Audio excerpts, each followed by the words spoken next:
उनके ऊपर ये तलवार ज़्यादा एक टंगी रहती है कि अब शादी करनी है तो आप ठीक है 1 साल में अगर कुछ होता है तो ठीक है, नहीं तो फिर आपको छोड़ करके शादी कर लेना चाहिए। दूसरा मुझे लगता है कि लड़कियों के साथ थोड़ा-सा अगर तैयारी और इसका देखें तो थोड़ा एक ये डिफ़रेंस है लड़कियों और लड़कों के उसमें अगर आप बात करें कि लड़कियों के क्या चैलेंजेज़ हैं या उनको क्या फ़ेस करना पड़ता है या उनकी क्या दिक्कतें हैं, तो मुझे ऐसा लगता है कि जो लड़कियाँ देख भी रही हैं अगर या ये है, तो शायद थोड़ा-सा रिस्ट्रिक्टिव होती हैं लड़कियाँ।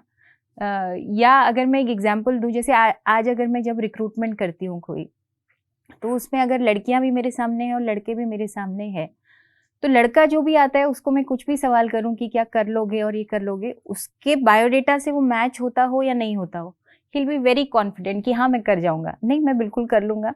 मतलब ऐसा लगता है कि वो वेल प्रिपेयर्ड है। हमें मौका दो, हम ज़रूर करेंगे। हम ज़रूर कर लेंगे, कहीं कोई डगमगाहट नहीं होती। लेकिन जब लड़कियों से बात करो, अच्छा वो एकदम 12th तक एकदम पढ़ने में बहुत अच्छी रहेंगी, एकदम मार्क्स वाइज़ बेटर रहेंगी भले ही लड़कों से, लेकिन अगर आप बात करें तो अगर उनके बायोडेटा से 100% मैच कर रहा है, तो वो फुल्ली कॉन्फिडेंट रहेंगी। थोड़ा भी इधर-उधर गया तो नहीं अच्छा कोशिश कर लेंगे, नहीं मैं सीख लूँगी या मैं ये कर लूँगी या थोड़ी आवाज़ में हिचकिचाहट आनी शुरू हो जाती है। तो कहीं न कहीं मुझे लगता है कि ये जो परवरिश का जो दौर है, जो हम शुरू से बच्चों को पाल रहे हैं, मतलब समटाइम्स आई फ़ील कि मतलब आर दे बोर्न कॉन्फिडेंट और we are bringing them like that. जैसे मेरी भी बच्ची और बच्चा दोनों ही हैं। तो मैं सोचती हूँ कि जैसे हम बचपन से जब पाल रहे होते हैं, तो शायद लड़कों को हम ज़िम्मेदारी देते हैं पहले से ही। हमको घर का कोई भी काम करना है तो हम लड़कों को देते हैं। अच्छा वो बाहर जाते हैं, जब हम ये सोचते हैं कि वो पान की दुकान में भी खड़ा है, वो चाय की दुकान में भी खड़ा है, एक्चुअली वो उसकी ग्रोथ हो रही है। कहीं न कहीं जब वो 10 लोगों से बात कर रहा है, क्योंकि कहीं न कहीं हमारी पर्सनैलिटी वो है कि हम कितने लोगों से हमने बात की, कितनी जगह हमने देखी, कितना किलोमीटर हम चले, वो हमारी पर्सनैलिटी है। तो कहीं न कहीं जब हम उसको बचपन से ज़िम्मेदारी दे रहे हैं, तो वो उसने ज़िम्मेदारी ओढ़ना सीखा है। बच्चों को हम प्रोटेक्टेड रखते हैं हमेशा।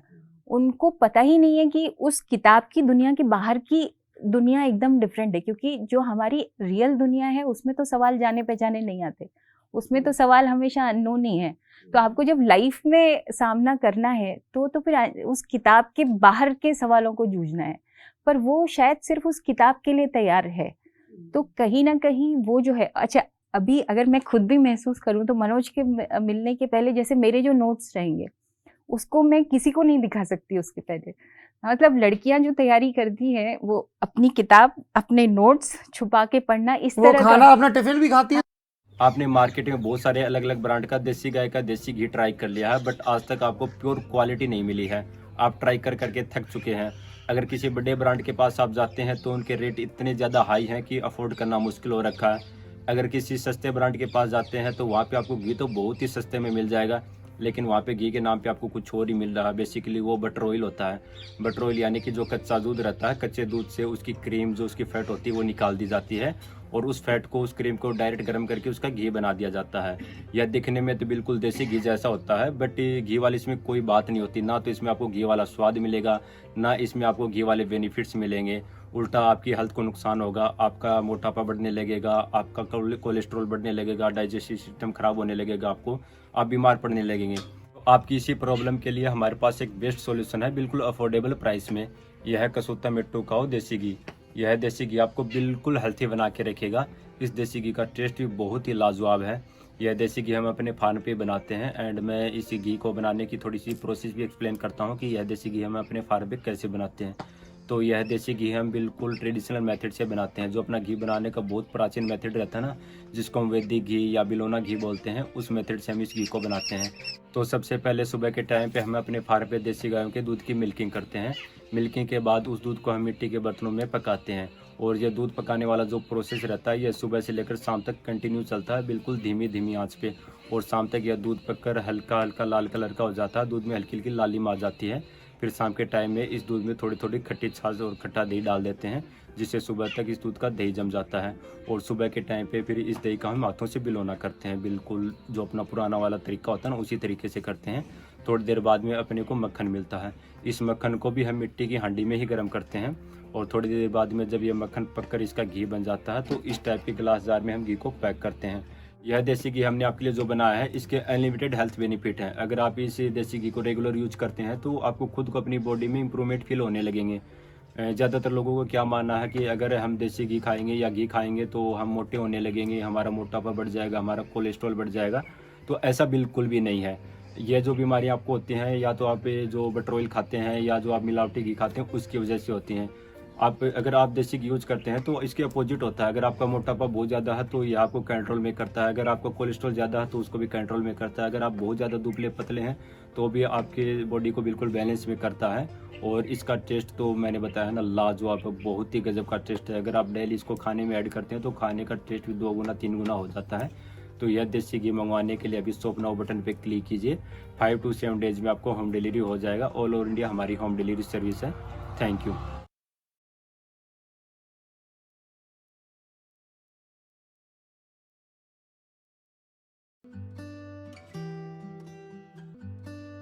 वो दिन हर साल आता था जब मम्मी पूरी तरह से तैयार होकर थाली सजाकर दादी के घर जाया करती थी। एक गोल चक्कर में बैठी सभी औरतें कथा सुनती और थाली बटाया करती थी। पापा और मैं शाम होते ही चांद के इंतजार में खो जाते थे और जैसे ही चांद निकलता था हम खुशी से फूले नहीं समाते थे। जब छोटी थी तब करवा चौथ का मतलब बस यही होता था। इसमें सिर्फ सैक्रिफाइस, ड्यूटी और ऑब्लिगेशन ही नजर आता था। लेकिन आज अपनी खुद की पहचान और बदली, ये हमें पता ही नहीं कि दुनिया तो विन विन है, जिसमें तेरी भी जीत है तो मेरी भी जीत है। ऐसा होता ही नहीं कि मैं अकेले कहीं पर जीत जाऊं। जैसे हमारे ही अगर हम बात करें तो हमारे ग्रुप में जितने लोग थे वो सब के सब कहीं ना कहीं बहुत अच्छा कर रहे हैं। कौन कौन था आपके ग्रुप में? हमारे ग्रुप में कम से कम 10-15 लोग थे। तो वो जैसे उसमें से 2-3 लोग IAS ऑफिसर्स बने हैं, 2-3 लोग IPS मुदगल उसी ग्रुप में था। हाँ, अश्विन मुदगल थे, वो अभी अश्विन IAS है मुदगल, महाराष्ट्र काडर में। IAS। दिपेन कुशवाहा है, वो IAS है महाराष्ट्र काडर में। नवनीत भसीन है, वो नवनीत IPS भसीन, है IPS, महाराष्ट्र, ये MP काडर काडर में। में। हाँ, मेरी रूममेट और मैं दोनों रेवेन्यू सर्विस में साथ में, दीपी, हम दोनों साथ में निकले। कुछ लोग थे जो ये इसमें पॉलिटिक्स में चले गए हैं, 1-2 लोग। अच्छा जी, हाँ। नेता भी निकले हैं क्या? MLA हो गए। MLA हो गए। हाँ। तो वो जो ग्रुप था, मतलब हमको शायद लड़कियों को मुझे लगता है स्पेशली ये समझना चाहिए कि नोट्स तो बुक तो वो तो हर जगह एक सा ही है। वो ऐसा नहीं है कि हमारे पास कुछ अलग है, पर हम अब जब पढ़ भी रहे होते हैं तो हम कुछ शेयर नहीं करते, क्योंकि हम वो शेयरिंग का या उसका मीनिंग ही नहीं जानते। लड़का शायद उस परवरिश के दौर में ही सब कुछ सीख रहा होता है, क्योंकि जब वो बाहर जाके लड़ता है, जब बाहर जाके कोई सामान खरीद के लाना, जब अगर जैसे हम अगर 500 रुपया दें तो अगर किसी लड़की को दें और किसी लड़के को दें, आज की डेट में जो बाहर अभी यहाँ पर निकल के आई होंगी उनको, या किसी बहुत ऐसे घर के बच्चे को दें, वो चाहे लड़का लड़की कोई भी हो, जो एकदम प्रोटेक्टेड एनवायरनमेंट में, और एक गरीब बच्चे को दें, तो वो 500 रुपये में झोला भर के सब्जी लेके आ जाएगा। जबकि एक दूसरा लड़की जाके बोलेगी कि ये 1 किलो, ये 1 किलो, या 500 रुपये में ये दे दो, और वो उतना ही लेकर के वापस आ जाएगी। जिसने जितना जो जूझा है वो उतना ज्यादा है। सीखा है। जितनी बार्गेनिंग पावर है, जो लड़ने की पावर है, जो मैक्सिमम अचीव कर लेने की पावर है, जो ग्रुप में क्या हम कर सकते हैं उसकी पावर है, या जो शेयरिंग का ये जो है वो तरीका कहीं ना कहीं थोड़ा मुझे मिसिंग लगता है। जब अच्छा, एक चीज़ बताइए, ये फिल्म में भी आता है, किताब में भी आता है कि आपके एक दोस्त हैं जो लगातार आपको कहते रहते हैं कि बेटा तुम बर्बाद हो जाओगे लड़की के चक्कर में। तो ये जो लड़की का चक्कर है बाबू भैया, इसको ऐसे प्रचारित किया जाता है गोया प्रेम और करियर एक साथ नहीं चल सकते, और इसको डिस्ट्रैक्शन की तरह पेश किया जाता है। आप दोनों लोग सिविल सर्विस की तैयारी कर रहे थे, मनोज जी प्रेम में थे श्रद्धा के, बाद में श्रद्धा ने भी प्रेम करना चुना। तो आप लोगों के सामने ये संशय आता था? आप तो थोड़ा स्ट्रिक्ट थी और खूब पढ़ाकू से आई थी कि यार ये टाइम वेस्ट, क्योंकि बहुत सारे बच्चों ने सवाल पूछा भी है।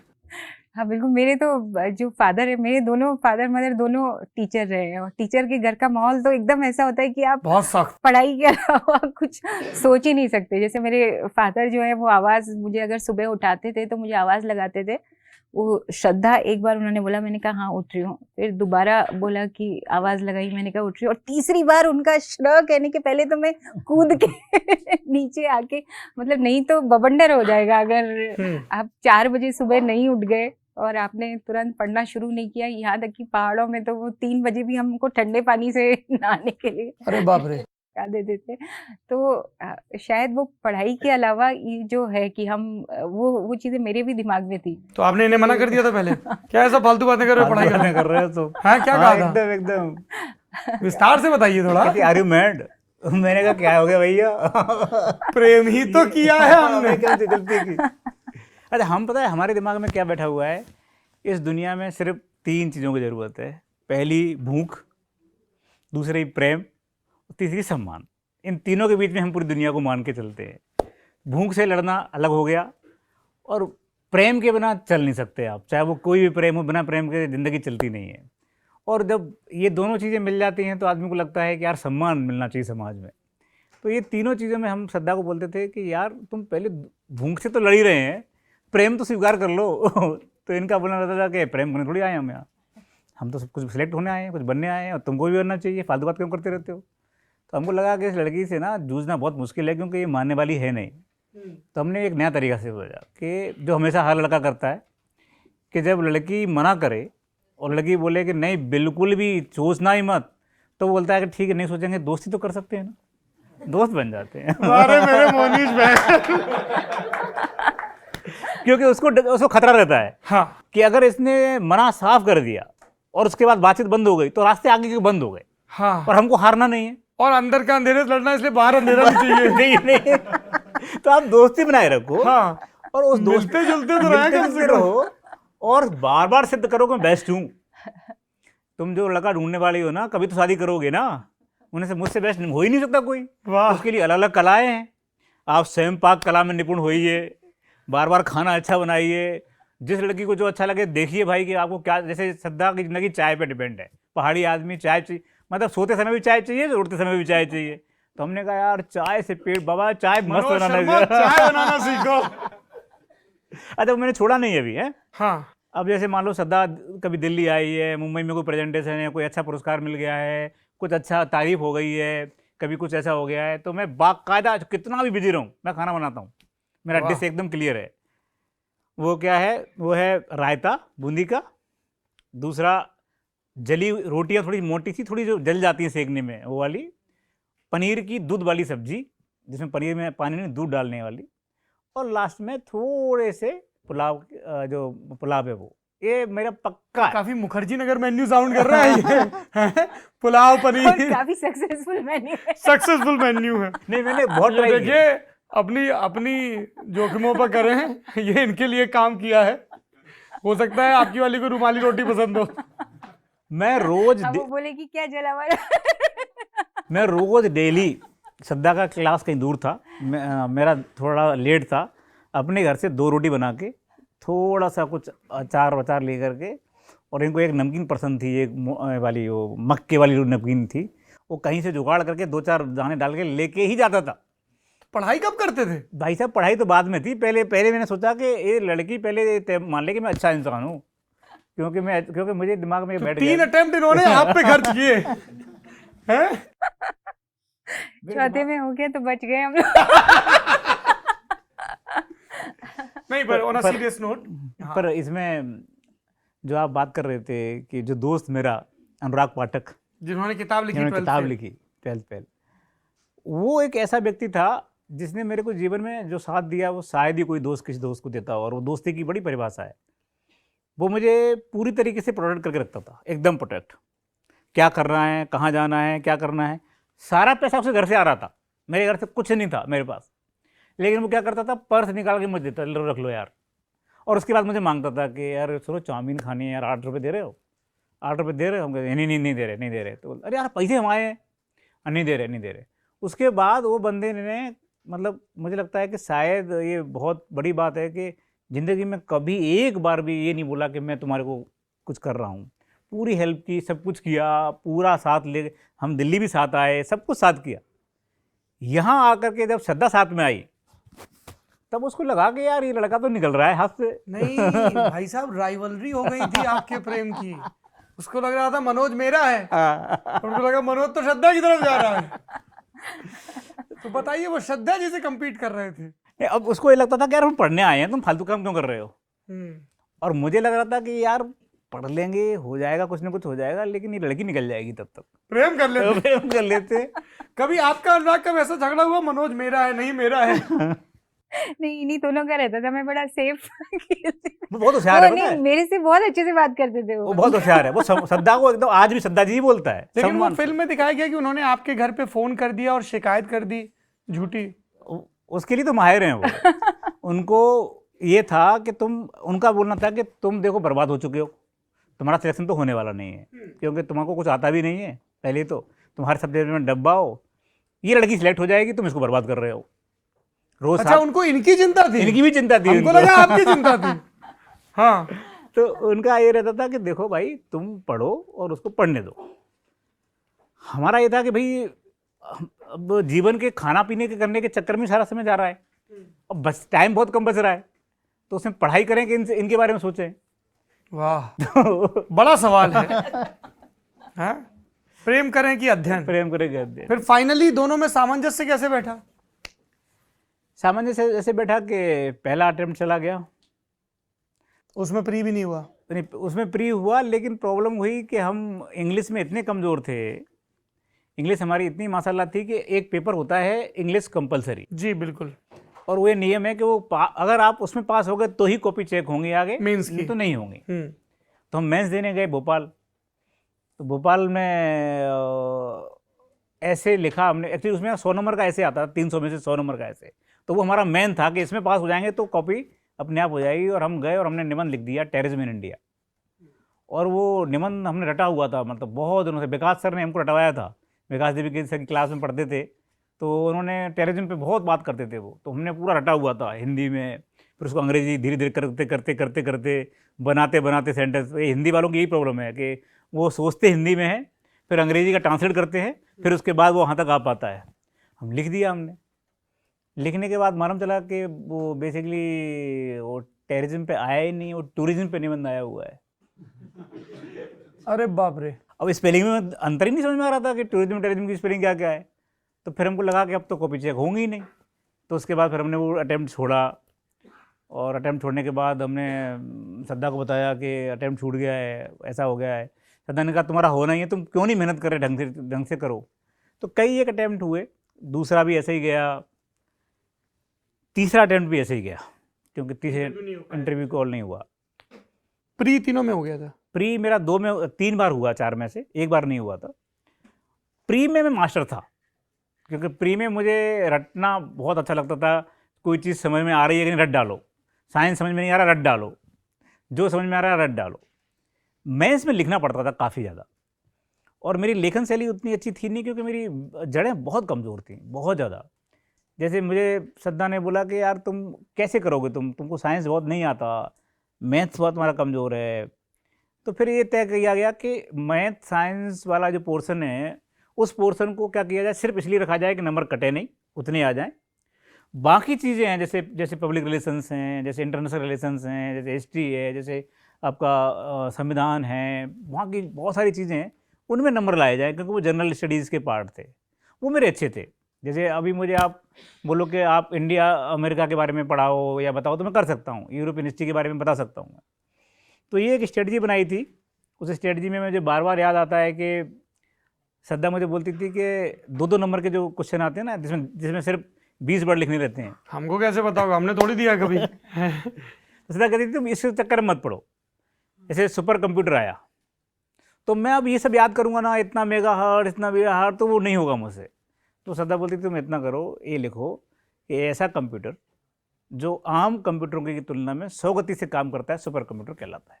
2 में से 1 नंबर दे देगा, क्योंकि बात तो तुम सही कर रहे हो। तो इस तरह से एक स्ट्रेटजी बना करके काम किया गया। श्रद्धा नोट्स बना के देती थी, बहुत सारी चीज़ें आई, बहुत सारी चीज़ें नई बजात की हुई। थोड़ा सा नॉर्थ इंडिया के जितने बच्चे हैं, स्पेशली मैं बात करूँगा उस अंचल की, यूपी बिहार, उनमें एक बड़ी प्रॉब्लम है कि हम लोग बातें बहुत करते हैं। मतलब हमारे यहाँ एक बैठकी सिस्टम है। एक पुरानी रीत निकलकर झुमकों पे सज जाती है। जिस दीपक को छू लेती हूँ, वो बाती इथलाती है। एक घड़ी जो बीत गई थी, एक घड़ी जो आनी है। इन सुनहरे ताने बानों में 2 घड़ियां मिल जाती हैं। ये रीत पहनकर रात सजा दे, यूं दिवाली को रिवाजों से मिला दे। तनिष्क प्रेजेंट्स धरोहर। अरे आ जाओ भैया सत्संग सुख। तो जैसे ही श्रद्धा निकली, श्रद्धा और हम लोग साथ साथ रहते दिन में, शाम को जैसे ही अपने रूम पे पहुंची, वैसे हमारे सब दोस्त आ जाए, भैया कहाँ हो, आ जाओ। उसके साथ गप्पें चल रही हैं आराम से, सारा अनुशासन खत्म। तो उसमें हमेशा ये रहता था कि ज्ञान बहुत हो गया था, लेकिन वो पेपर पे नहीं आता था, लिखने में नहीं आता था। ज्ञान की सीमा ऐसी हो गई थी कि हम डिस्कशन काफ़ी कर सकते थे चीज़ों पे, पर तय समय में उतनी शब्द सीमा में अनुशासित ढंग से लिख देना, बैक टू बैक। हाँ, क्योंकि यूपीएससी के जितने बच्चे हैं या किसी भी सर्विसेज के जो बच्चे हैं जो तैयारी कर रहे हैं, उनको एक बात समझना जरूरी है कि आप कितने विद्वान हैं, इससे टीचर को कोई लेना देना नहीं है। क्योंकि उनको पता ही नहीं है कॉपी मुकेश की है कि मनोज की है कि सचिन की है, उनको नहीं मतलब।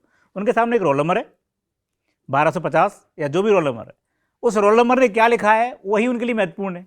अब तुम बोलो ज्ञान तो हमको बहुत था, हम प्रदर्शित नहीं कर पाए, तो वो नहीं होगा। इसलिए लिखना बहुत जरूरी है। तो उस समय श्रद्धा ने बहुत अच्छी बात हम लोगों को सिखाई थी, और श्रद्धा ने वो करवाया भी कि वो क्या किया, कोरे रिम लेके आई, कुछ रिम जो होते हैं ना उस समय, खाली दस्ते। उन्होंने कहा इनको भरो यार तुम, बस इनको जितना तुम भरोगे उतना तुम्हारा डेवलपमेंट धीरे धीरे शुरू होगा। और हमने बहुत भरे, फिर लास्ट में तो इतने भरे ना, पागलों की तरह भरते रहते थे, लिखते रहते। मेरे को लगता है कि मैं एक दिन में 20, 25, 30, 40 पेज लिखता था उस समय। वो लिखने से जो परफेक्शन आया ना, वो सबसे महत्वपूर्ण था। तो ज्ञान होना अलग बात है और उसको उतारना अलग बात है। और ये बात मुझे तब समझ में आई और ज़्यादा जब मैं यहाँ से एसपी बन के गया और मैंने देखा कि यार मैं एसपी हूँ जिले का, मेरे जिले की जो लोक संख्या 25 लाख है, उनसे क्या चाहती है। अब उनको क्या मतलब है कि अकबर कब हुए थे या सिकंदर ने कब अटैक किया था, जिले के लोगों को मतलब नहीं है। तो वो मुझसे क्या चाहते हैं, वो ये चाहते हैं कि मैं चीज़ों को समझ लूँ और उनका समस्याओं का सॉल्यूशन कर दूँ, बस। तो वो यही है एग्जाम, ये कि आप चीज़ों को समझिए और कम चीज़ में लिख दीजिए। इतना सा एक अंतर समझने में थोड़ा टाइम लगा। यार आपकी युक्तियां तो बहुत काम हुई, कभी आपका दिल नहीं किया कि आप अध्यापक ही हो जाए? और आप नोट्स सिर्फ इनको देती थी या और भी दोस्तों का उद्धार करती थी कि लो तुम भी पढ़ लो, कम वक्तों, हमेशा पंचायत लगाए बैठे रहते हो? श्रद्धा के नोट्स तो बहुत हिट हो गए होंगे मुखर्जी नगर में। श्रद्धा के नोट्स हिट हो गए थे। और श्रद्धा, जैसे मेरे दोस्त लोग जानते थे कि श्रद्धा आने का टाइम क्या है, मनोज से कब तो निकल लेते थे, यार साले यार आखिर बोले खौफ भी बहुत था कि यार तुम पढ़ नहीं रहे हो, तुम क्या कर रहे थे। मैं पूरा रिपोर्ट कार्ड देना पड़ता था मुझे, इतने बजे ये किया, इतने बजे ये किया, इतने बजे ये किया। तो वो उसका अनुशासन बहुत ज़बरदस्त था श्रद्धा का, बहुत ज़बरदस्त। तो पहले किसका सिलेक्शन हुआ आपका?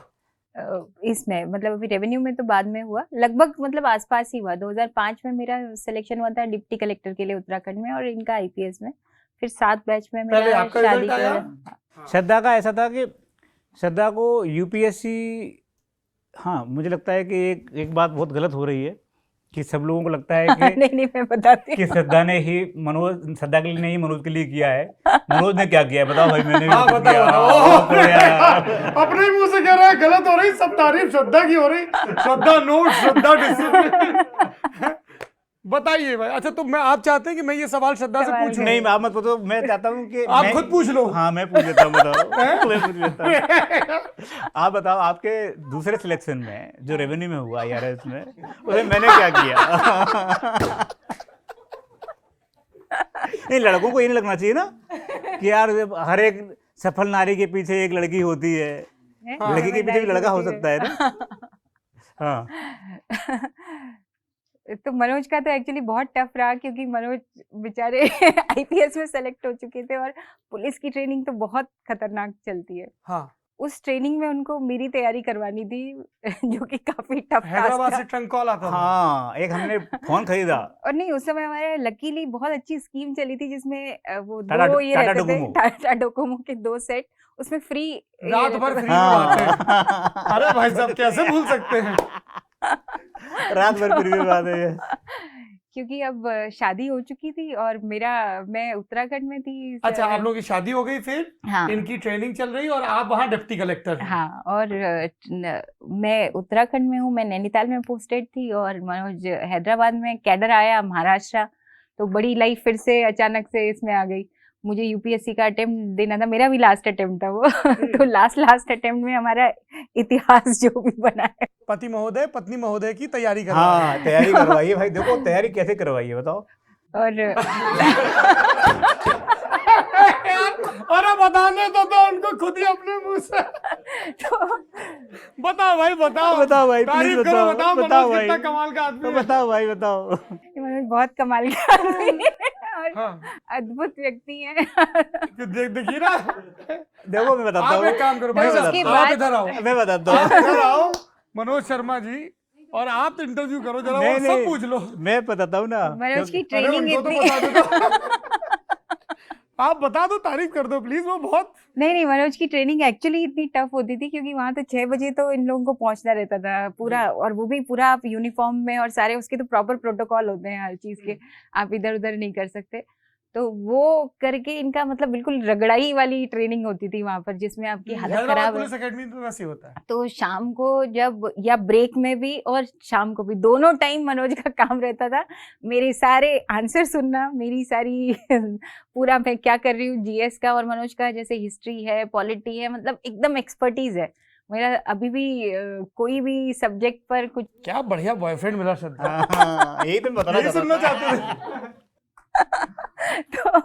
तो वहां से वो आदरणीय टाटा, इनके प्राण हल्के हुए अटके हुए थे, हैं कि मेरा काडर महाराष्ट्र है, इसका हाँ। सिलेक्शन नहीं हुआ, मैं जीऊंगा रहूंगा कितनी कैसे। सही बात बोली तुमने, एकदम सही बोली तुमने। इनके पिताजी बोलते थे मुझे कि यार तुमने शादी तो कर ली, अब लड़की हमारी यहाँ है और तुम चले गए महाराष्ट्र, क्योंकि हमने उनको आश्वासन दिया था कि हमारा उत्तरांचल कैडर हो सकता है, आप शादी तो कर दो। हाँ, उसके लिए तो बहुत प्रपंच किया था। मैडम हम कर लेंगे। कर लेंगे।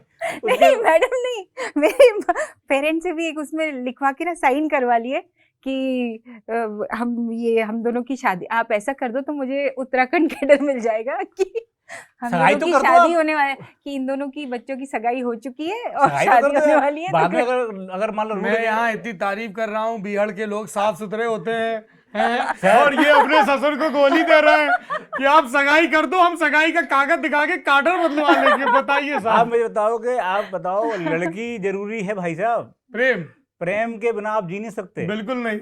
और जिसे प्रेम किया है और उस व्यक्ति को आप अपने और जाने देंगे ना, तो आप पागल हैं, मूर्ख हैं। हाँ, फिर चाहे जितना झूठ बोलना पड़े। आप पकड़ के रखिए आप भाई साहब, हाँ, ये लड़कियां जल्दी निकल जाती हैं हाथ से।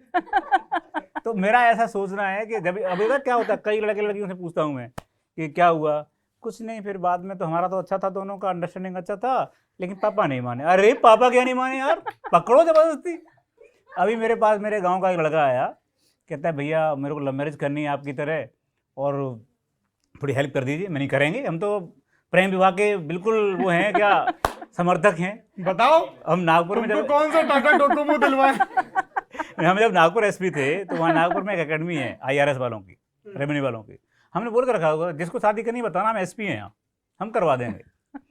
हम तो बहुत लोगों के इसमें विटनेस वगैरह बन रहे थे। तो उसमें वो लड़का बोलता है मुझे कि लड़की से मिल लिया, सब हो गया। तो लड़की का फोन आया एक दिन कि भैया ये इनके घर वाले से पैसे मांग रहे हैं, दहेज दहेज। लाना। मैंने लड़के को बुलाया, मैंने कहा भाई ये क्या है? बोले अब पापा की भी इच्छा है। अरे लात दूंगा, निकल यहाँ से सारा, प्रेम करना है तुमको और दहेज भी लेना है, ऐसे कैसे हो सकता है? तो मेरा बोलना ये है कि मुरैना स्टाइल में समझाया था कि हाँ, नहीं? मुरैना स्टाइल में बस समझाया तब है। ठीक है। तो मेरा अभी भी बोलना है, पता है कि जिससे आप प्रेम कर रहे हैं ना, उसको जाने मत दीजिए आपके जीवन में, क्योंकि बहुत मुश्किल से मिला है, वो इतना मुश्किल से मिला है, जतन लगे। और बहुत कम मिलते हैं ना दुनिया में। ऐसे लोग बहुत मिल जाएंगे जो आपसे प्रेम करेंगे, ऐसे लोग मिलना मुश्किल। इनसे आप प्रेम करें, आपका प्रेम करना जरूरी है भाई। और आप जिससे प्रेम करते हैं, फिर आपको पूरी ताकत लगा देना चाहिए उसको पाने के लिए, क्योंकि ज़िंदगी भर मर मर के, बैठ बैठ के, सोच सोच के, काश ऐसा हो जाता, वो हाथ से निकल गई, काश उससे शादी हो जाती, क्या मतलब इन बातों का? कोई मतलब नहीं। इसलिए प्रेम में तो जायज़ है भैया। और आप सुन रहे थे लव गुरु मनोज कुमार शर्मा को। Very good. पर ये पिताजी इतनी आसानी से मान गए जितना इन्होंने कह दिया है? सिलेक्शन के बाद मान गए होंगे, क्या रहा? मैं बोला 75 पर होंगे आउट, पर फैमिली की सिक्योरिटी आई डाउट। वो बोला टर्म प्लान है, फैमिली सिक्योर सालों तक, नो शक। अब इनका फ्यूचर सिक्योर नहीं पर आपका होगा। टाटा AIA से रहो हर वक्त के लिए तैयार। मतलब लगा होगा ना शिक्षक गुरुजी कहाँ, वहाँ बिहार चंबल का इलाका है। नहीं, और बिल्कुल एकदम मतलब पहाड़ एकदम अलग, जहाँ हमने कभी बंदूक देखी ही नहीं और कहाँ चंबल। इवन हमारी शादी के दौरान जब हम लोग पहुंचे तो वहाँ सारे के सारे लोग दुनाली कंधे पे लटका के चल रहे हैं और शादी में दाएं दाएं गोलियां। हम बारात में जा रहे हैं, घोड़ी बैठे हुए हैं, और मतलब ऐसी शादी हुई थी जो मतलब बेस्ट शादी हुई थी हमारी नज़र में हमारी, क्योंकि हर आदमी आया था। हमने 1200-1500 लोगों को बुलाया था, 3,500-4,000 लोग आए थे। नहीं बुलाया 1000 लोगों को, खाना बनवाया 1500 का, आ गए 4,500 और खाना चट रैली थी, मतलब रैली थी रैली वो। थी। हाँ। नहीं, और वहां से वो हम लोग स्टेज पर है और मनोज वहां से फोन करे, आलू में पानी मिलाओ, आलू में पानी मिलाओ। खत्म हो रहा है वहां से। वाह दूल्हे राजा, वाह बढ़िया भाई। उसने कहा जाने नहीं देना, चाहे जो करना पड़े, पानी मिला मिलो। अरे हमने ना हमारे आईजी को बुलाया था। आईजी सर आके स्टेज पे बोलते हैं, मनोज सुनो 500 रुपए निकालो। अब हमें समझ में नहीं आया कि गिफ्ट तो हमें देना चाहिए, वो मांग क्यों रहे हैं। तो वो बोलते हैं सुनो अब घर जाऊंगा, बीबी तो खाना देगी नहीं, तुम्हारे यहाँ खाना खत्म हो चुका है, पैसे दो, बाहर खाता हूँ। पता मैंने क्या बोला फिर अपने दोस्तों से, जब जितने भी सब सिलेक्ट, जो लड़के सिलेक्ट, तब हमारे ग्रुप में पहला बंदा था जो सिलेक्शन हुआ था, बाकी सब लोगों का तब तक नहीं हुआ था। तो मैंने सबको बुलाया। दीपेंद्र कुशवाहा हमारी गाड़ी चला के ले गया था, तो बोलता है कि यार गाड़ी सजी नहीं तुम्हारी, शादी के बाद जो सजती है। मैंने कहा सारे फूल ले लो, सजा दो जो स्टेज पे लगे हैं। तो मैंने उनको बोला कि भाई खत्म हो जाए। ये अच्छी स्कीम है गुरु। हाँ स्टेज के फूल गाड़ी की सजावट में काम आ सकते हैं, इस पे ध्यान नहीं है अभी तक हम लोगों का। हाँ, तो मैंने उसको बोला भाई खाना खत्म हो रहा है, और इसके बाद जयमाला के बाद खाना हम दोनों को खाना है, और एक फोटो खिंचवाना है खाना खिलाते हुए दूसरे को। खाना रखवा देना अंदर में जाके। मतलब आपका ध्यान स्टेज पे नहीं था, अगले स्टेप पे था। वाह। तो वो एक ऐसी शादी थी जिस शादी में विकास विकृति आए दिल्ली से, सारे दोस्त आए, सद्दा की सारी सहेलियां आई। मुझे लगता है कि वो एक सफल पहली शादी थी जिसमें हर आदमी शामिल मुखर्जी होना। नगर में जोड़ा बना, हाँ सिलेक्ट भी हुआ, हाँ, और ब्याह भी किया। ब्याह भी हुआ। बहुत बढ़िया मनोज शर्मा, जियो। चलिए अभी ऑडियंस के सवाल जवाब शुरू करते हैं, पर उससे पहले एक सवाल मैं पूछ लेता हूं आप दोनों से, आपकी नियुक्तियों को लेके, क्योंकि मैं थोड़ा दर्शकों को आइडिया लगे कि सिलेक्शन के बाद का क्या है। आप Nanded, Gadchiroli, Chandrapur, Nagpur, Kolhapur, DCP Zone 1 Mumbai, additional CP west Mumbai रहे हैं, और अभी आप DIG CISF हैं, है ना। CISF वेस्ट रहे और अभी मुंबई एयरपोर्ट देख रहे हैं। मेरे दो सवाल हैं। एक, गढ़चिरौली को हम लोग नक्सल प्रभावित ज़िले के तौर पर जानते हैं। बतौर पुलिस अधीक्षक, बतौर सुपरिटेंडेंट ऑफ पुलिस, आपका क्या तजुर्बा रहा वहाँ पे? किस तरह की गतिविधियाँ करते हैं नक्सल, और कैसे हम उनको रोकने की कोशिश कर रहे हैं? मेरा गढ़चिरौली में जो टेन्योर था वो एज एडिशनल SP था, और उस टेन्योर में 2009 की बात है। 2009 में ऑपरेशन ग्रीन हंट शुरू हुआ था, और ये ऑपरेशन बहुत बड़ा ऑपरेशन था नक्सल्स के खिलाफ में।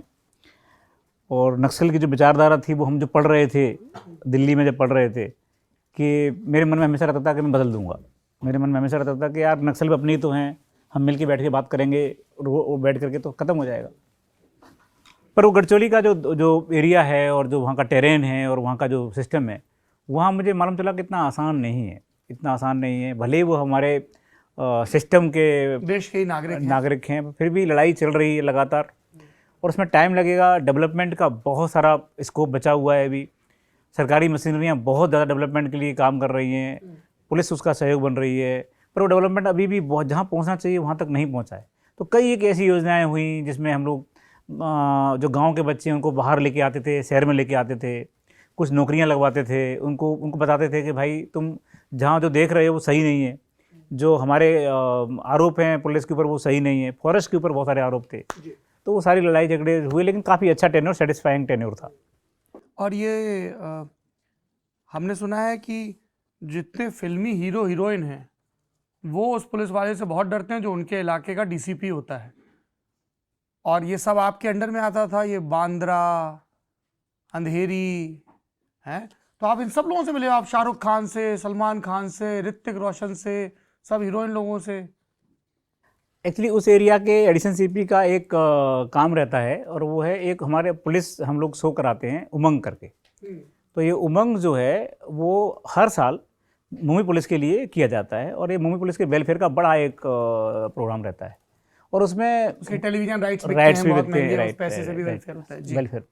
और उसमें वहाँ जाके मुझे मालूम चला कि जितने भी बॉलीवुड के अच्छे लोग हैं वो बिना एक पैसे के, बिना एक आशा के, सिर्फ मुंबई पुलिस बुला रही है इसलिए आते हैं। और ऐसी जैसे कोई भी, मतलब अमिताभ बच्चन से लेकर के कोई भी मना नहीं करता, कोई भी, मतलब जितने भी बड़े लोग हैं, अमिताभ हैं, शाहरुख हैं, आमिर हैं, सलमान हैं, जो भी हैं, जो जिनके नाम रणवीर हैं, जो भी हैं, तो वो सब आते हैं। और वो प्रोग्राम 5 घंटे का प्रोग्राम होता है, तो जिसमें 5 घंटे में परफॉर्मेंस रहते हैं, सब कुछ रहते हैं।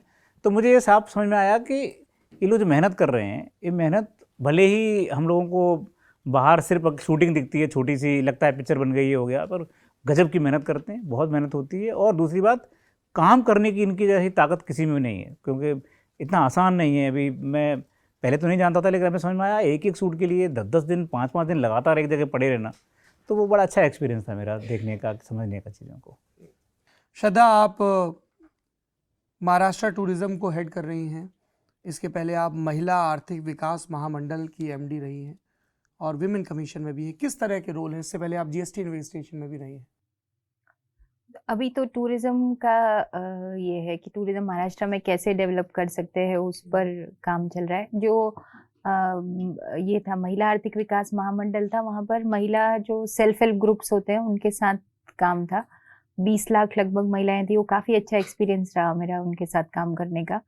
और विमेन कमीशन में भी काफ़ी ये है जो अभी मैं वो भी देख रही जिस हूँ। मकसद से आप डॉक्टरी छोड़ के प्रशासनिक सेवा में आई थी, वो अब पूरा कर पा रही हैं बिल्कुल विमेन कमीशन बिल्कुल में रहते बिल्कुल। हुए। और इनफैक्ट वहाँ पर मैंने अभी जो फेमिसाइड जिसको बोलते हैं, जो महिला भ्रूण हत्या पर काफ़ी सारा काम हो चुका है। जो महिलाओं की हत्या होती है तो उसके लिए अभी इनफैक्ट हम लोगों ने, महिला आयोग ने एक स्टेप भी लिया कि हमने कुछ SOPs वगैरह हम तैयार करवा रहे हैं कि जिस समय ऐसा कोई केस आए जो यहाँ पर डाउटफुल है कि ये हत्या है कि सुसाइड है कि एक्सीडेंटल डेथ है कि क्या है, तो कुछ SOPs देने के लिए कि क्या चेक किया जाना चाहिए कि प्रूव हो चुके, तो वो डॉक्टर्स के लिए, वो कुछ NGOs जो काम करते हैं उनके लिए, पुलिस को क्या चीज़ें देखना चाहिए, ऐसा करके एक वो हमने तैयार किया है। और उसको सभी को उसमें ट्रेनिंग भी दे रहे हैं अभी कि आप लोग अगर ये देखें, अगर ये पॉइंटर्स हैं तो रेड फ्लैग केस बनता है, तो कहीं ना कहीं शायद कुछ उसमें से हम सच्चाई तक पहुंच पाएंगे। तो वो चीज़ें हुई हैं। संघर्ष सबका होता है, किसी का कम, किसी का ज़्यादा, किसी का आर्थिक, किसी का उनके जेंडर की वजह से, भौगोलिक एरिया की वजह से, है ना। पर एक व्यक्ति के या 2 व्यक्तियों के संघर्ष पर किताब लिखा जाना, उसका बेस्ट सेलर होना और फिर उस पर फिल्म बनना। और विधु विनोद चोपड़ा अपने आप में एक फिल्म इंस्टीट्यूशन है, कितनी कमाल की फिल्में, परिंदा से लेके अभी तक। तो ये सिलसिला कैसे शुरू हुआ? आप पहले से जानते थे क्या विधु विनोद चोपड़ा को, क्योंकि आप वहाँ DCP रहे? नहीं, दरअसल क्या था, वो जब किताब अपने फॉर्म में आ रही थी 12th फेल, तो मुझे ये बताया गया था कि किताब में एक एक कोटेशन कुछ कुछ अच्छे लोगों के अगर लेंगे तो उससे किताब को वजन बढ़ता है, बिक्री में हाँ, मदद रहती। तो मैंने इसमें एक बार इनसे बात की कि मैं आप किताब ले लीजिए। वो किताब तो वो छपी नहीं थी, उसका वो था प्रिंटिंग वाला था, स्पाइरल बाउंड। हाँ। मैंने कहा आप इसको पढ़ लीजिए और आप इसको एक कोई वो दे दीजिए, कुछ कोटेशन दे दीजिए। हुआ ये कि उनको पढ़ने में बहुत मज़ा आया। किनको? विधु विनोद चोपड़ा जी को। हाँ। और इतना अच्छी लगी उनको किताब कि वो किताब के बीच में कई बार फ़ोन किया, अरे यार ये तो बहुत ज़बरदस्त है, इसमें ऐसा लग रहा है, इसमें ऐसा हो रहा है। अच्छा, होता ये था कि वो थोड़ा पढ़ते थे फिर फ़ोन करते थे, थोड़ा पढ़ते थे फिर फ़ोन करते थे। देन ही डिसाइडेड कि ये जो किताब है, इस किताब को तो दुनिया के सामने आना चाहिए, क्योंकि इस किताब में संघर्ष ही नहीं है, बल्कि इस किताब में नई युवा पीढ़ी के लिए कुछ न कुछ संदेश है। और उनका ऐसा है कि उनकी जो मूवीज़ रहती हैं, जैसे 3 इडियट है, PK है, मुन्ना भाई है, परिंदा भी, बल्कि 1942 लव स्टोरी, वो सब कुछ न कुछ एक समाज को देने का काम करती थी।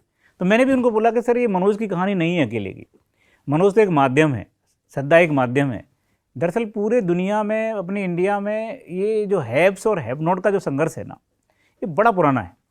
और जिनके पास जो नहीं है, पैसा नहीं है, गरीब है, या जो गांव से आया हुआ लड़का है, छोटे शहरों से आया हुआ लड़का है, उसके लिए जद्दोजहद करके जीना, और जो थोड़े अच्छे घरों से हैं उनके बीच में बड़ा अंतर है। और ये अंतर साफ समझ में आता है, कल्चर में आता है, शिक्षा में आता है। जिनकी 4-4 पीढ़ियाँ, 2-2, 5-5 पीढ़ियाँ अच्छी हैं, उनका अलग है संघर्ष, हमारा अलग संघर्ष है। हमारा संघर्ष कभी आया नहीं, इसलिए सबकी कहानी है ये। तो इस कहानी को कहने के लिए विदुर चोपड़ा जी ने हामी भरी और लिटरली बहुत मेहनत की, बहुत ज़्यादा। मतलब मैं आपको क्या बताऊँ, 4.5 साल उन्होंने इस कहानी को दिए। 4.5 साल तक उन्होंने मेहनत की इस पर। वो जब हम लोगों ने उनकी बात हुई थी मूवी बनाने की, तब वो 66 के थे और आज वो 71 है। मतलब 4.5 साल तक उस बंदे ने पूरी ईमानदारी से काम किया, पूरी ईमानदारी से, सच्चाई से इस कहानी को सामने लेके आए। गजब की उन्होंने लोग ढूंढे। उन्होंने कहा कि मैं ऐसे एक्टर और एक्टर ढूंढूंगा जिन्होंने सच में एक्टर और एक्ट्रेस हों, मुझे हीरो नहीं चाहिए, क्योंकि आपकी कहानी ईमानदारी की है और उस ईमानदारी की कहानी को सबके सामने रखना ज़रूरी है, क्योंकि मुझे लोगों को मोटिवेट करना है, देश के युवाओं को और बच्चियों को मोटिवेट करना है, क्योंकि कोई शॉर्टकट नहीं है दुनिया में आगे बढ़ने का, ये एक पक्का इरादा होना चाहिए। इसलिए उन्होंने इस मूवी में एक रीस्टार्ट नाम का गाना डाला है। रीस्टार्ट नाम का एक कॉन्सेप्ट दिया है, फोकस किया है कि भाई जीवन में आप कभी भी किसी भी समय रीस्टार्ट कर सकते हैं, कभी हार मत मानो, कुछ भी हुआ हार नहीं मानो, फिर से शुरू करो। यस। और इसीलिए हमने अटल बिहारी वाजपेयी जी की जो लाइनें, हार नहीं मानूंगा, रार नहीं ठानूंगा वाला, ये किया। और किताब का जो टाइटल था वो भी यही था, 12th फेल, हारा वही जो लड़ा नहीं। तो ये जो विक्रांत मैसी और मेधा शंकर ने लीड रोल किया, आप लोग, विक्रांत मैसी ने आपका रोल किया और मेधा शंकर, तो वो लोग आपसे मिले आके कि जरा देखें रियल लाइफ श्रद्धा और मनोज कैसे हैं? पर्दे पर तो हम श्रद्धा मनोज बनने वाले हैं। No less no game. नहीं, बिल्कुल, कई बार उनके साथ हम लोग बैठे, वो क्या करते हैं। विक्रांत ने तो बहुत समय मनोज के साथ बिताया, क्योंकि मनोज का जो कैरेक्टर है, मुझे लगता है वो जो जर्नी है वो इतनी इम्पोर्टेंट है। मतलब मैं भाग्यशाली हूँ कि मैं मनोज मेरी जिंदगी में है। Thank you. हाँ भाई, ये तो इसमें जरा हो गया good, thank you for saying this Shraddha. नहीं, बट लिटरली, क्योंकि मतलब मैं अभिभूत हूँ मनोज का वो जर्नी देख करके। मैं एक्चुअली सौभाग्यशाली हूँ कि मैं उस जर्नी का पार्ट हूँ। नहीं, मुझे बड़ा अच्छा लग रहा है। लैला मजनू, शीरी फरहाद और इस तरह से आगे जाके है मनोज श्रद्धा। Very good. बस चाय बनानी सीखनी होगी। हाँ, और चाय बहुत अच्छी बनाते हैं। आप में से किसी ने शेखर की जीवनी पढ़ी है? शेखर जी बिल्कुल। शेखर की जीवनी में 2 कैरेक्टर हैं, शेखर और शशि। बड़ा मेरा प्यारा मतलब उपन्यास मेरे अंदर गया हुआ है वो। तो उसमें एक लाइन है, वो लाइन पता है हर बच्चे को जानना चाहिए। वो शेखर बोलता है कि सबसे पहले शशि तुम, इसलिए नहीं कि तुम जीवन में सबसे पहले आई हो, बल्कि इसलिए कि तुम जितना मुझे बांधती हो उतना मुक्त भी करती हो। ये जो लाइन है ना, वो जीवन का सार है। क्या बात। तो आप प्यार कीजिए, सिर्फ बांधिए मत, मुक्त भी कीजिए, मुक्त भी मत कीजिए, बांधिए भी साथ में। और कभी प्यार आपकी तारीफ करना भूल जाए तो बताइए। चलिए, हाँ जी, माइक कहाँ है? मुझे ये पूछना है कि आप, मतलब ठीक है आप IRS हैं, आप IPS हैं, पर क्या ऐसा होता है कि आपने जर्नी बहुत पहले शुरू की थी, अपने सुख दुख बांटे हैं, अपने संघर्ष की कहानियाँ, एक दूसरे से सलाह मशवरा किया है। अब पेशेवर चीज़ें आप अलग रखते हैं घर में, या डिस्कस करते हैं कि यार मेरा एक केस है जिसने मुझे परेशान किया हुआ है, या आप एक दूसरे से सलाह ले पाते हैं क्या आप, कि अपने प्रोफेशनल जीवन के मशवरे अब भी साथ में कर पाते हैं एक पेशे का होने का फ़ायदा लेते हुए? मैं बताऊँ कि शब्द दोनों बता दीजिए। देखो कैसा है कि ये जो लोग बोलते हैं ना कि मैं प्रोफेशनल लाइफ को और पर्सनल लाइफ को अलग अलग करता हूँ, मेरे को समझ में नहीं आता भाई। मुझे पता नहीं चलता कि वो इतना कैसे हिम्मत कर सकते हैं। हमारा दोनों का एकदम सब कुछ शामिल है, सब कुछ माने सब कुछ।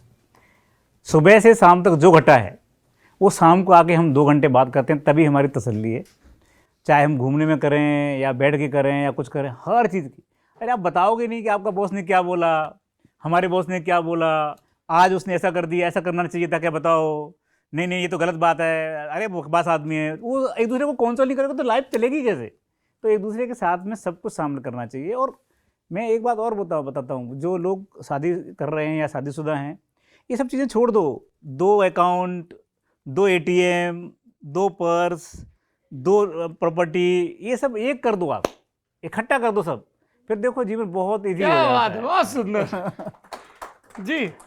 श्वेता जी नमस्कार। अच्छा एक सेकंड भाई साहब। अच्छा दाजू भैया आप अल्मोड़े से हैं, ये भी अल्मोड़े से हैं। क्या बात है। हाँ, चलिए। तो अभी दशहरा गुजरा है, तो आप अल्मोड़े को इन मौकों में और अन्यथा भी कैसे याद करती हैं? कसार देवी को कैसे याद करती हैं?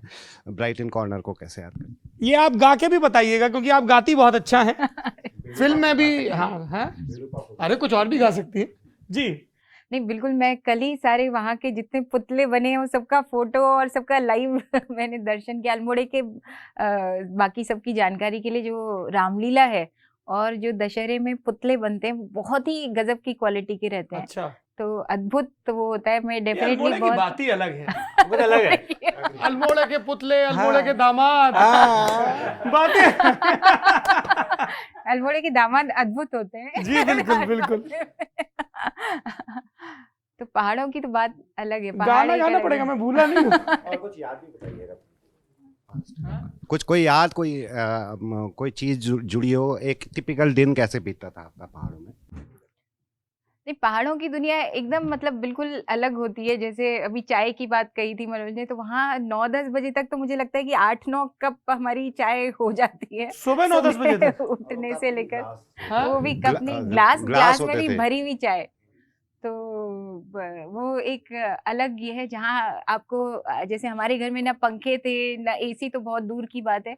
वहाँ सिर्फ हीटर मिलते हैं, गीजर मिलते हैं और हमारे जो ये रहता है यूनिफॉर्म, उसके साथ में ग्लव्स रहते हैं जिसमें 2-3 उंगलियों में छेद रहते हैं, क्योंकि लिखने के लिए बस उतनी ही जगह खाली रहती है जब दिसंबर में एग्जाम्स होते हैं।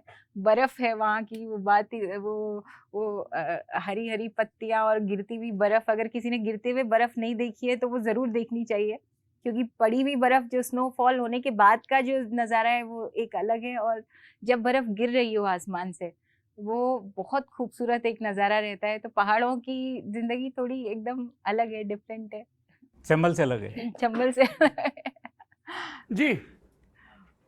हाँ आ जाओ, कौन कौन तैयारी वाले हैं? तुम तैयारी कर रहे हो ना? हाँ। अच्छा, जो तैयारी का पूरा माहौल होता है, अब एस्पायरेंट्स जैसी सीरीज जब से आई है तब से वो थोड़ा नॉर्मलाइज हो गया है, लेकिन फिर भी वो एक जो प्रेशर होता है उस पर काफ़ी चर्चा होती है। हाँ, और एक चर्चा ये भी होती है कि यूपीएससी को अपने पैटर्न में कुछ बदलाव करने चाहिए। उस पर मैं आप दोनों के व्यूज़ जानना चाहूँगा। बड़ा क्वेश्चन है तुम्हारा। पर हाँ, पहले इस दुनिया के बारे में बहुत लोगों को पता नहीं था, क्योंकि सब ये देखते थे कि आप किसी भी मूवी में देखो, किसी भी वेब सीरीज में देखो, एक आदमी आता था और सीधा वो कुछ लिख रहा होता था तो अचानक से सीधा जिले में एसपी बन के चला जाता था, कलेक्टर बन के चला जाता था। पता ही नहीं था कि ये प्रोसेस क्या है। प्रोसेस बहुत टफ है, डेफिनेट टफ है, प्रेशर बहुत ज़्यादा है, लेकिन ये शुरुआत है। इसमें सफल होने के बाद की जो जिम्मेदारियाँ हैं वो बहुत बड़ी हैं। तो इन जिम्मेदारियों के लिए कंधा थोड़ा मजबूत रखना पड़ता है, और उसमें जितना टफ एग्ज़ाम होता है उतना कंधा मजबूत होता है।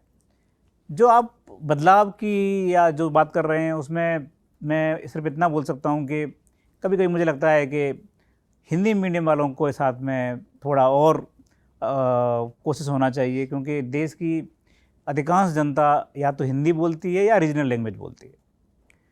अंग्रेजी बहुत कम लोग हैं जो बोलते हैं, और जो बोलते भी हैं वो सोच सोच के बोल रहे हैं। तो उस भाषा का इतना बड़ा प्रभाव नहीं होना चाहिए हमारे ऊपर कि हम अपनी रीजनल लैंग्वेज को और अपनी हिंदी को ठीक से व्यक्त ही नहीं कर पाएँ। तो इस एग्ज़ाम में ये थोड़ा पता नहीं क्यों हो रहा है, कई सालों से हो रहा है कि हिंदी मीडियम वालों का और रीजनल लैंग्वेज वालों का रिजल्ट उतना अच्छा नहीं रह रहा है। अब मुझे नहीं पता उसका कारण क्या है, तो उस पर ज़रूर काम होना चाहिए। और मेरे को लगता है कि वो काम होगा तो गाँव के उन लड़कों को जो शुरुआत में पढ़ने में तेज़ नहीं है उनको फ़ायदा मिलेगा, क्योंकि मुझे लगता नहीं बोर्न इंटेलिजेंसी का कॉन्सेप्ट गलत कॉन्सेप्ट है। कोई बोर्न इंटेलिजेंट नहीं होता, इंटेलिजेंसी एक्वायर की जाती है, और एक्वायर कभी भी कर सकते हैं हम। दिक्कत यही हो रही है कि हम एक्वायर करने के लिए जब बाहर निकलते हैं तब समझ में आता है। अब जो लड़का, जैसे मेरा बेटा है, अब मेरा बेटा 9th में है, अभी से पता है उसको यूपीएससी क्या होता है, अभी से पता है उसको कि आईपीएस कैसे बनते हैं, आईएएस कैसे। हम दोनों साथ में घर में यही बातें करते रहते हैं। उसके लिए ईजी होगा ना भाई, वो अभी इंग्लिश मीडियम पढ़ता है, वो उसकी दिक्कत है कि हिंदी ठीक से नहीं लिख पा रहा है, वो उसकी दिक्कत हिंदी की इंग्लिश की नहीं है। अब उसके लिए मैं अगर उससे तुलना, और मेरे गाँव के मेरा जो दोस्त है राकेश, उसके बेटे की तुलना करूँगा तो मुझे पक्का पता चलेगा ना। तो थोड़ा ये जो तुलना है ना, वो अभावों की तुलना परिस्थितियों के हिसाब से करेंगे तो अच्छा रहेगा, इसलिए रीजनल लैंग्वेज और हिंदी को थोड़ा महत्व मिलना ही चाहिए। श्रद्धा? नहीं, मेरा भी यही सोच है, जैसा मनोज ने कहा कि रीजनल लैंग्वेज और हिंदी स्पेशली उसका बहुत कम होता जा रहा है परसेंटेज अगर देखेंगे सिलेक्शन में। और जो हमारा जो मेजर मतलब देश, 2 तरह के भारत है हमारे पास, तो जो बड़ा वाली जो संख्या है, तो मुझे ऐसा लगता है कि उनकी भूख ज़्यादा बड़ी है उनका, और जितनी भूख और अभाव जितने बड़े होते हैं उतना ही सपना बड़ा होता है, उतना ही आदर्श ज़रूर बड़ा होता है, क्योंकि संघर्षों में वो आदर्श की स्थिति हमेशा ज़्यादा रहती है। तो उन्हें ब्यूरोक्रेसी में ज़्यादा आना चाहिए, किसी भाषा की वजह से पीछे नहीं रहना चाहिए।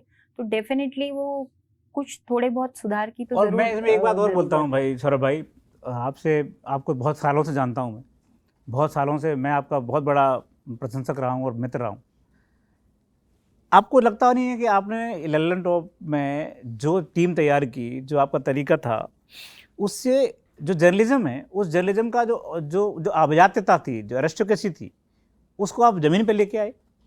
उसमें कम से कम आज आपको जितने देखने वाले लोग हैं वो सब वो लड़के हैं जो जिनके गाँव के हैं, छोटे शहरों के हैं, और उनके अंदर ये ताकत आ रही है कि यार हम कुछ भी कर सकते हैं भाई, अगर लल्लन टॉप ऐसा कर रहा है तो। वैसे ही सेम उसी तरीके से ये जो एग्ज़ाम्स हैं, इन एग्ज़ाम्स में आप यकीन मानिए कि जितने लड़के गरीबी से आ रहे हैं, जितने लड़के संघर्ष से आ रहे हैं, उतना ही अच्छा कर भी रहे हैं। ऐसा कोई अंतर नहीं है जो बहुत ज़्यादा कि वो कर नहीं पा रहे हैं, क्योंकि बेसिक नॉलेज चाहिए ना, कॉमन सेंस चाहिए। और कॉमन सेंस क्या चाहिए? वो कॉमन सेंस सिंपल है, देश के लिए कुछ करने की इच्छा, ईमानदारी, बस। और वो मूल्य कहाँ से आते हैं? वो गाँव से ही आते हैं, जड़ से आते हैं। वो मूल्य कहीं बाहर मिलते थोड़ी हैं। तो मुझे बार बार लगता है कि अगर हम छोटे शहरों के और छोटे गाँवों के बच्चों को आगे ले जाएंगे ना, तो हमारे मूल्य अपने आप स्थापित होंगे, अपने आप हमारा देश आगे बढ़ेगा। आप दोनों ही सरकारी अधिकारी हैं, और हम जब भी इंटरव्यू लेते हैं, यूपीएससी का जब रिजल्ट आता है, हम टॉपर्स के पास जाते हैं या जिन लोगों ने एग्ज़ाम क्लियर किया उनके पास, फिर हम वो इंटरव्यू पब्लिश करते हैं। लल्लन टॉप में तो फिर भी ये चलन है कि हम लंबे वीडियोस डाल देते हैं, तो 40-40 मिनट के, जिसमें पूरी लाइफ जर्नी की बात हो जाए। अदरवाइज जब भी हम देखते हैं तो बहुत छोटा चंक की 3 अटेम्प्ट दिए, अब की बार 5th रैंक लिया, या 4 अटेम्प्ट दिए, अब टॉप कर लिया। पर वो 4 अटेम्प्ट के टाइम जो गुजरा, डिप्रेशन, एंजाइटी या जिस भी हालत में वो रहे, उसकी ज़्यादा बात नहीं होती। और जब हम जाके नॉर्मल स्टूडेंट से बात करते हैं, या जब कभी वो प्रोटेस्ट करते हैं, या जो भी उनकी मांगे होती है, तब हमें समझ में आता है कि वो अलग ही डिलेमा में जी रहे हैं। उनको ये नहीं पता कि किस पॉइंट पे अब बस फुल स्टॉप लगा के कोई और ऑल्टरनेट करियर ऑप्शन को भी एक्सप्लोर किया जाए। 7 साल, 8 साल, 10-10 साल लोग लगे रहते हैं यूपीएससी और बाकी सारे कॉम्पिटिटिव एग्जाम में। आपको क्या लगता है वो लाइन कहाँ है जहाँ पे फुल स्टॉप लगाना चाहिए किसी? देखो, मुझे ऐसा लगता है कि आपका प्रश्न बहुत वाजिब है कि हमको कोई लाइन तो लगानी पड़ेगी, क्योंकि सरकारी नौकरियां सबकी मिलना संभव नहीं है और सबकी एक सीमा है। लेकिन उसका भी एक ही तरीका है कि आपके अंदर से आवाज़ आती, क्योंकि आप लगातार क्या कर रहे होते हैं, एक कुकर में आप थोड़े चावल डाल रहे होते हैं, फिर उसमें दाल जो बन रही है वो चावलों को क्या करते हैं, आप एक डिब्बे में डाल देते हैं, एक आलू डाल देते हैं और इकट्ठा तीनों बन जाता है। आलू को निकाला, अब चटनी बन गई। ऐसा करते करते करते करते संघर्ष करते करते करते आपको समझ में आने लगता है कि ये संघर्ष आखिरकार मैं कब तक करूँगा। और वो जो सीमा है, वो सीमा ये होती है कि बस हो जाएगा मेरा। ये जो कॉन्फिडेंस है वो 2-4 एग्जाम में समझ में आ जाता है कि कितना अंतर कर सकता हूँ। कोई आदमी, अब मान लीजिए किसी के आदमी के 200 नंबर आ रहे हैं और उसको 1200 नंबर लाने हैं, तो वो दिक्कत है, उसको दूसरा काम करना चाहिए। लेकिन किसी आदमी के 1000 नंबर आ रहे हैं, 250 नंबर आ रहे हैं, 1200 से 150 नंबर की जरूरत, तो वो उसको मेहनत करना चाहिए, चाहे भले कितने साल लग जाए। सालों का कोई बहुत मूल्य नहीं होता। एक बार जब आप सिलेक्ट हो जाते हैं ना, और जब आप मसूरी जाते हैं, तो कोई नहीं पूछता आपसे कि आप कौन से टेंट में आए हैं, कोई नहीं पूछता आपसे कि आप कहाँ से आए हैं, कोई नहीं पूछता आप किस गरीब घर से आए हैं, किस जाति से आए हैं, किस धर्म से आए हैं, कोई मतलब नहीं रहता। सब बराबर हो जाते हैं, सबके सब इकट्ठे हो जाते हैं, और सबके सब लोगों का एक उद्देश्य होता है कि देश को कैसे आगे ले जाया जाए। सर, फिल्म के प्रोमो में भी हमने देखा कि एक डायलॉग है, कहते हैं चंबल से हूँ मैं, विक्रांत मैसी बोलते हैं। तो आप चंबल से हैं और आईपीएस हैं, तो जब ड्यूटी पर होते शुरुआती दिनों की बात, फिर तो धीरे धीरे चीज़ें ट्रैक पे आती हैं, तो क्या कभी ऐसा आया, कोई ऐसा इंसिडेंट कि जानता नहीं है मैं चंबल से हूँ, वर्दी गई किनारे, मैं चंबल से हूँ, ये वाला एटीट्यूड कभी आया? क्योंकि वो तो जाते जाते ही गया होगा ना। सही सही बताइए कि कभी बिल्कुल उठा के बेंत पुलिस वाला झोर के धर दिया हो कि हम तुमको दिखाते हैं गुंडई हम हैं चंबल से। चंबल जा ही नहीं सकता आपके अंदर से। बेसिकली चंबल क्या है, विद्रोह है। वो विद्रोह क्या है? बागीपन है। और जो बागीपन है वो काय के लिए है? वो अपने अधिकारों के लिए लड़ने के लिए है, गलत चीज़ों से लड़ने के लिए। तो अगर आप चंबल के हैं और पुलिस में हैं और आप कोई जिले को संभाल रहे हैं, तो ऐसा हो ही नहीं सकता कि आपके अंदर से चंबल में चला जाए, आप गुस्सा नहीं आए, आप मारे नहीं, पीटे नहीं, या कुछ ऐसी चीज़ें नहीं हो। लेकिन हाँ, ये है कि कैमरे पे सब कुछ नहीं बोला जा सकता।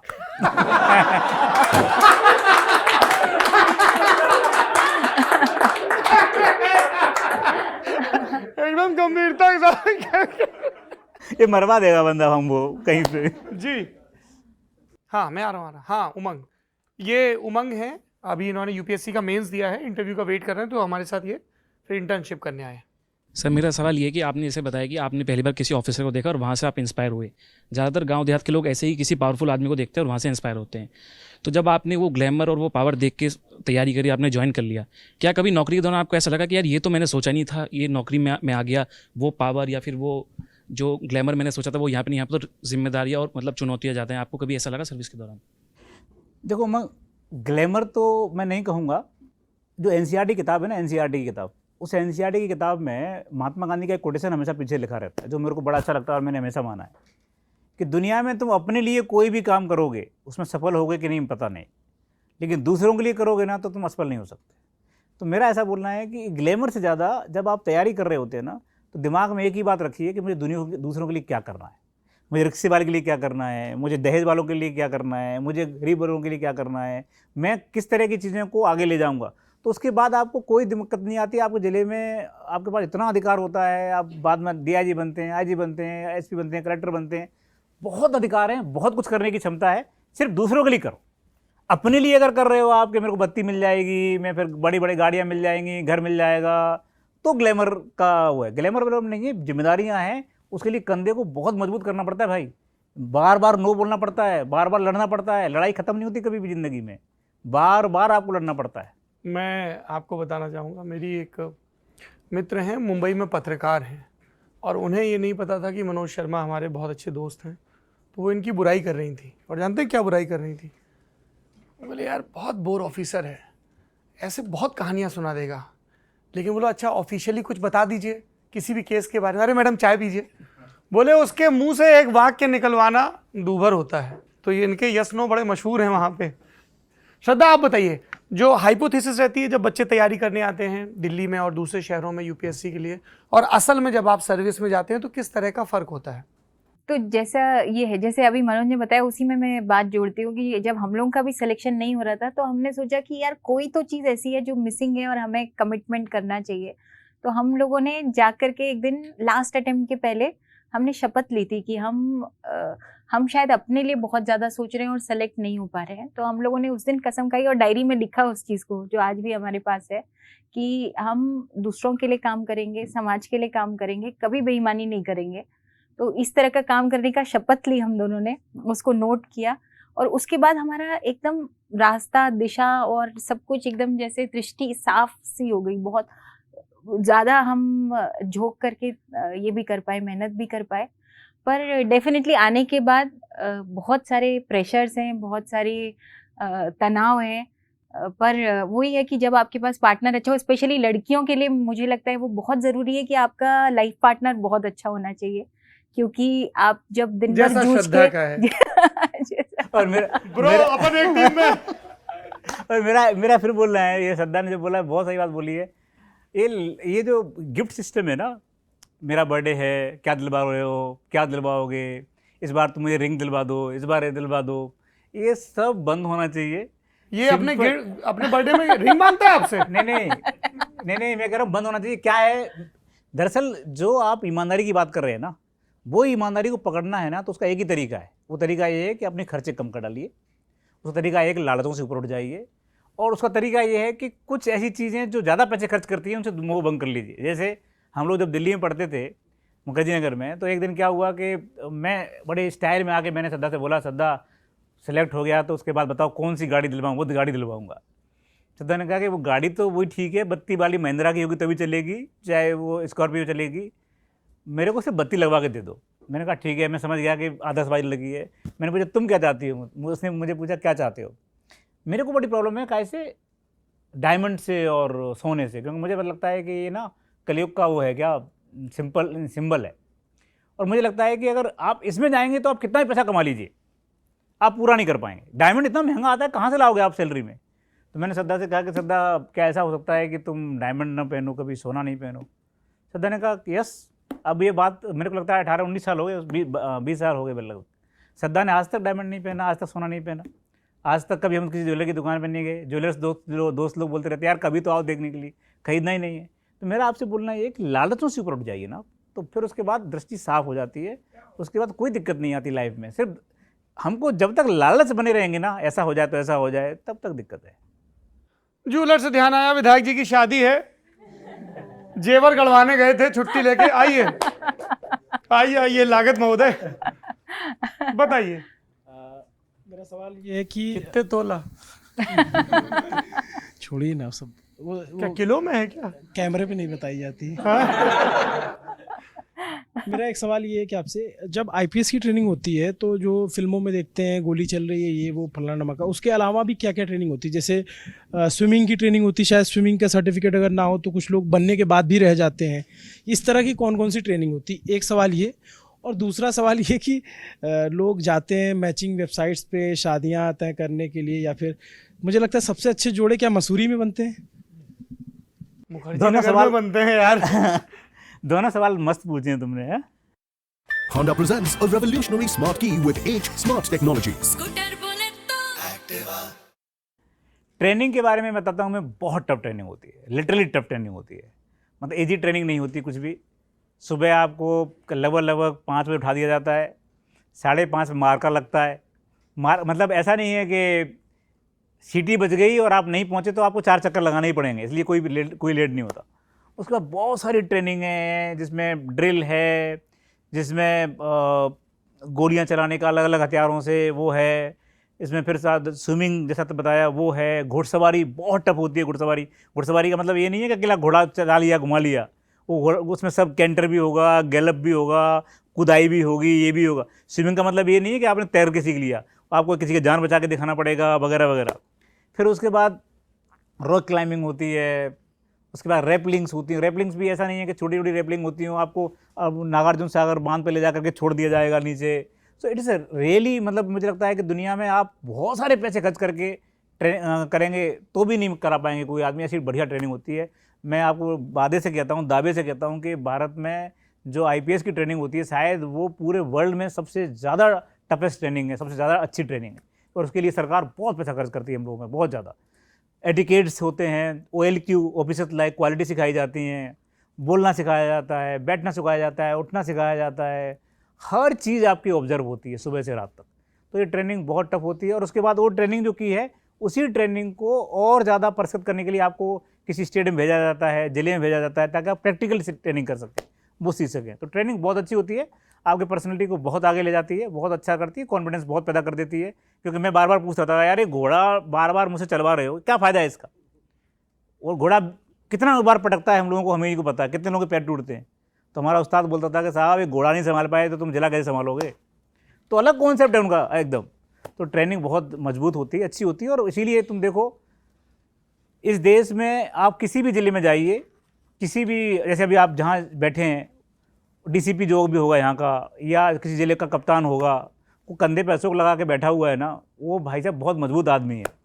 उसको इतनी बड़ी ट्रेनिंग मिली हुई है कि वो मतलब बड़े से बड़ी चीज़ को टैकल कर सकता है। दूसरी बात तुमने जो पूछी मुझे, दूसरे सवाल पे आया श्रद्धा जी, मैं IRS वाली ट्रेनिंग भी जानना चाहूँगा। मतलब मेरे चाचा भी IRS हैं और वो बताते उन लोगों को भी तैरना वरना सिखाया जाए, समंदर में ले जाके छोड़ देते, इस तरह से कुछ होता है क्या? छोड़ देते शार्क से बच के आ जाओ तो आप लोग की भी स्विमिंग और ये सारी ट्रेनिंग होती नहीं, ये जो ट्रेनिंग है सबसे ज्यादा टफ पुलिस सर्विसेज की होती है। इसमें क्या है, सब कुछ आपको पास करना ही पड़ता है, नहीं तो फिर आप हाँ, मतलब 1-2 IPS में जानता हूँ जिनका स्विमिंग रह गया था तो बड़ा उनका फंस गया था मामला की। नहीं, कई लोगों को हट भी गए हैं, कई लोग, हाँ कई लोग ऐसे भी हैं जिनको नहीं कर पाए तो वो लोगों को छोड़ना पड़ा सर्विस।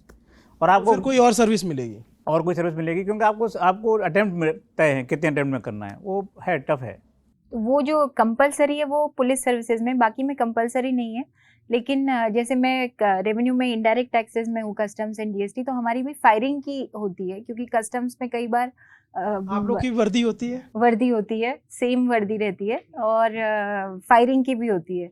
हमारी ट्रेनिंग जो हमारी वहीं होती है, एनपीए में ही होती है, तो पुलिस एकेडमी में ही हम लोगों की भी फायरिंग की ट्रेनिंग हुई थी। बाकी स्विमिंग वगैरह की होती है, लेकिन कंपलसरी नहीं रहता पास करना, हम लोग निकल जाते हैं।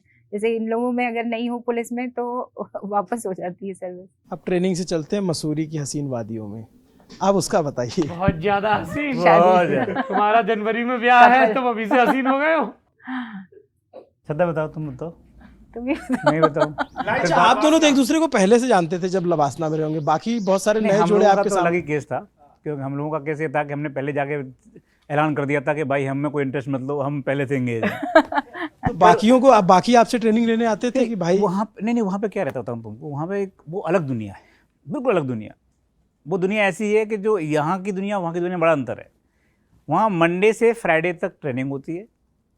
शनिवार को और इतवार को बड़े बड़े लोग जिनको अपनी बेटियों की शादियाँ करनी है या जिनको अपने बेटों की शादियाँ करनी है, वो वहाँ पर ढूंढते हैं कि कोई अच्छा लड़का मिल जाए। उसके लिए फिर बातचीत होती है, बीच में कोई आदमी आता है, फिर उसकी चर्चाएं होती हैं और रिश्ते की आपस में बात होती है उनकी, जिन्होंने लव मैरिज नहीं किए या जो किसी प्यार में नहीं डूबे हुए, जिन्होंने अरेंज करना है उनकी।